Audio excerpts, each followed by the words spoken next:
સુરતમાં એક બાજુ ગેસના બાટલાની અછત છે ત્યારે બીજી બાજુ બાટલાની ચોરી થવાની ઘટનાઓ પણ સામે આવી રહી છે। સુરતના ઉધના, પાંડેસરા અને ગોડાદરા એમ 3 જગ્યાએથી ગેસના બાટલાની ચોરીના સીસીટીવી સામે આવ્યા છે।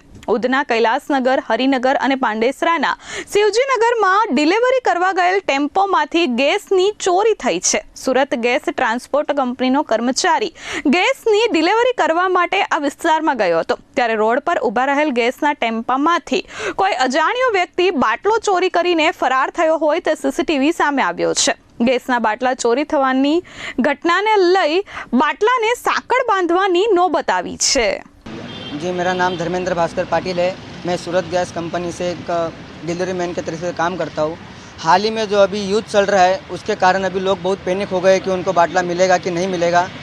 उनको बाटला 25 दिन के अंदर मिल रहा है जिनका चोपड़ी है। ऐसा पैनिक होने जैसा कुछ नहीं है, बाटला सबको मिल रही है, सरकार सबको बाटला दे रही है।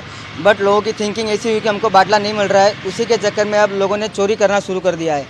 अब हमारे बहुत दिनों से हम देख रहे हैं कि हम अकेले सुरक्षित नहीं है, हमारे बाटले चोरी हो रहे हैं। उसकी वजह से हम अभी बाटलों को जंजीर लगा के घूमना पड़ रहा है। हमको जंजीर लगाने के बाद भी हम सेफ नहीं है, हमारा बाटला चोरी हो जाता है। इस स्थिति में हम लोग क्या करें हमें समझ नहीं आ रहा है। जी, अभी तक तो हमारी 3 बाटले चोरी हो गए, एक हरिनगर 3 से, एक शिवाजी नगर से और एक कैलाश नगर से। भरपाई का ऐसा है कि हमारे जो पगार होती है उसमें से हमको बाटले का वो किस्त चुकाना पड़ता है। ब्यूरो रिपोर्ट H24 न्यूज़, सूरत।